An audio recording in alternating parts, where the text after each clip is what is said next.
j'étudie le français depuis longtemps et parfois je me sens très frustrée parce que j'ai l'impression de rester bloquée au niveau intermédiaire pour toujours. Pour moi, être vraiment fluide ou couramment ou fluent, euh, c'était un peu comme un trésor au bout de lac en ciel. C'était proche, mais on n'y arrivait jamais tout à fait. Mais l'autre jour, j'ai eu un déclic. C'était en regardant une vidéo d'un créateur que je suis, qui est aussi, je pense, un néo-zélandais, jugé par son accent. Euh, mais oui, je trouve ses idées vraiment intéressantes. Parce qu'il parle souvent du processus d'apprentissage. Dans cette vidéo, il parlait de cycle de maîtrise. L'idée que quand on apprend quelque chose, il existe un processus naturel par lequel on passe. Aujourd'hui, j'aimerais partager avec vous quelques idées que je trouve clés dans cette vidéo. Et surtout, comment on peut les appliquer à l'apprentissage des langues. Et peut-être que si vous êtes comme moi et que vous avez parfois l'impression de rester bloqué au niveau intermédiaire, cette vidéo pourra vous aider.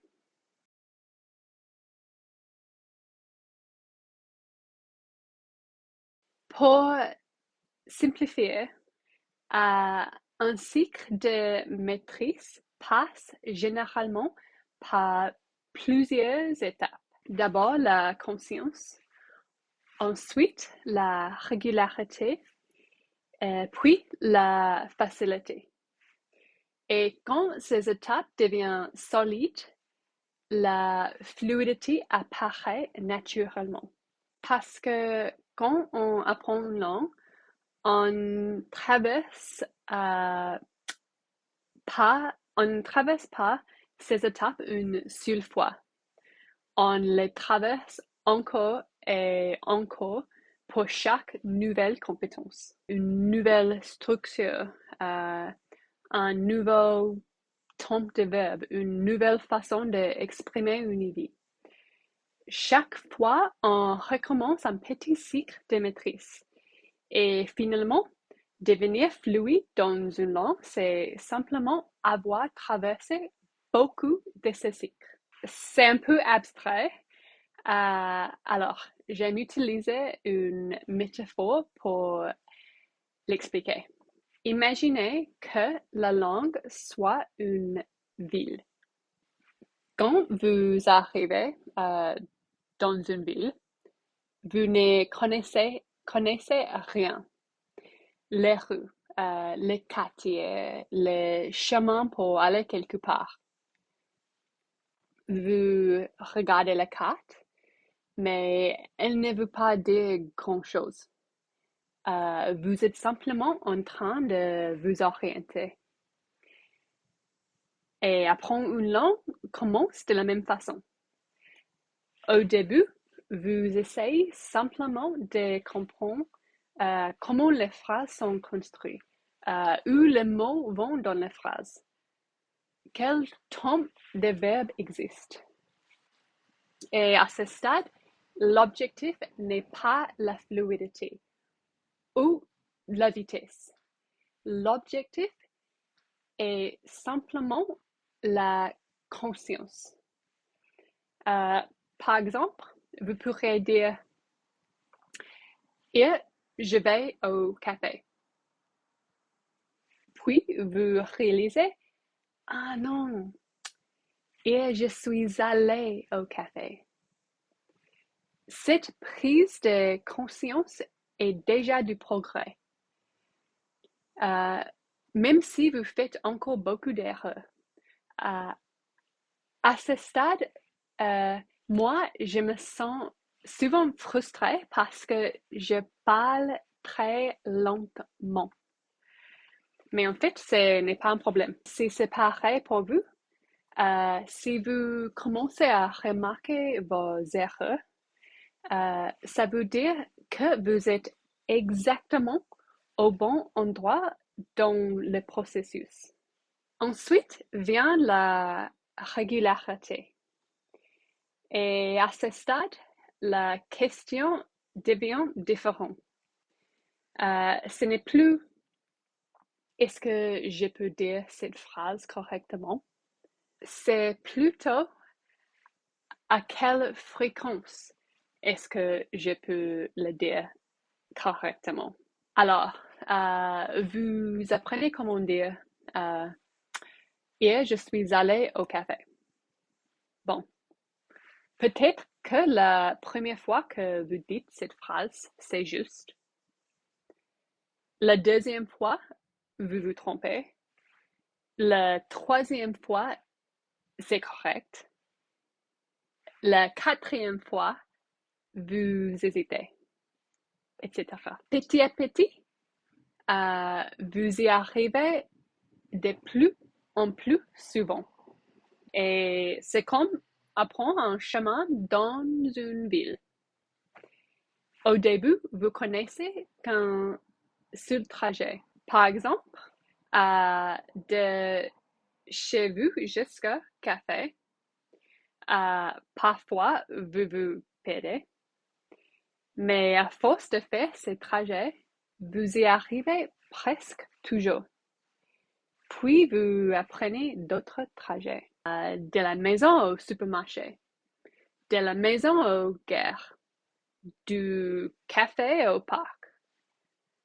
Votre cerveau commence à comprendre comment des quartiers de la ville fonctionnent. Et dans une langue, cela ressemble à ceci. Hier, je suis allée au café. Hier, je suis allée au café avec un ami. Hier, je suis allée au café après le travail. Hier, je suis allée au café parce que j'avais faim. Vous utilisez la même structure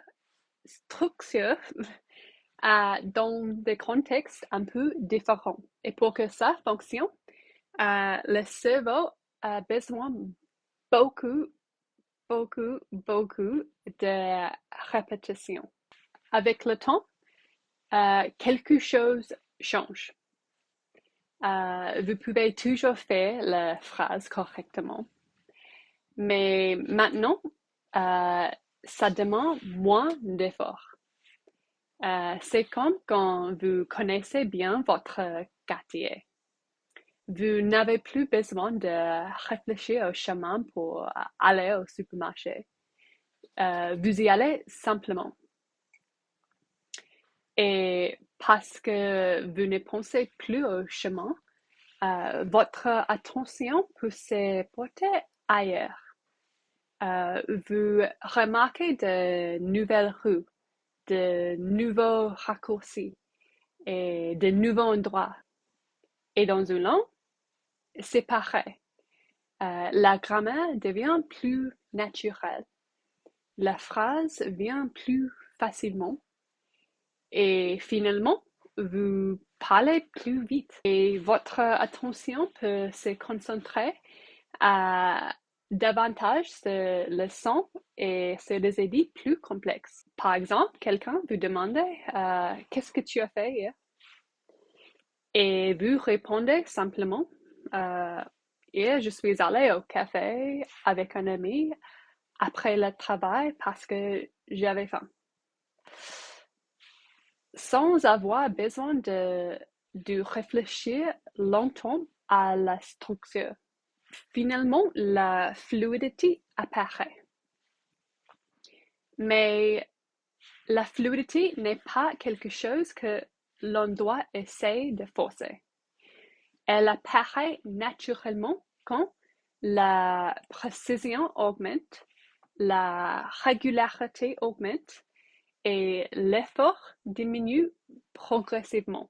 Vous pouvez vous déplacer sans réfléchir. Vous prenez de raccourcis. Euh, Vous changez de direction au milieu d'une conversation. Vous improvisez. C'est exactement cela la fluidité.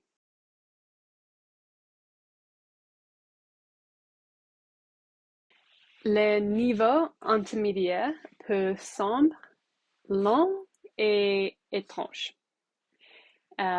Mais c'est normal parce que vous connaissez très bien certains quartiers de la ville et vous êtes complètement perdu dans d'autres.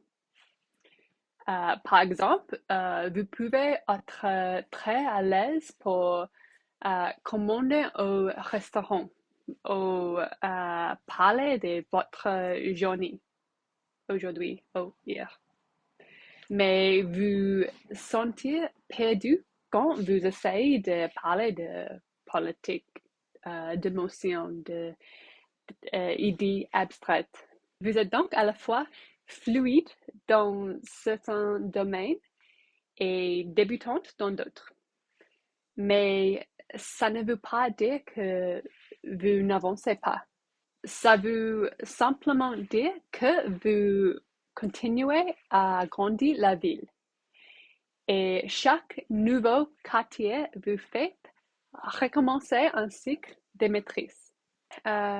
Depuis que j'ai compris l'idée de cycle de maîtrise, je me sens que mon apprentissage du français devient plus joyeux et plus facile. Le fait de comprendre que l'apprentissage contient beaucoup de petits cycles de maîtrise fait que je suis moins dur avec moi-même quand il y a quelque chose que je ne connais pas encore ou quand je vais lentement parce que c'est simplement une étape normale du cycle.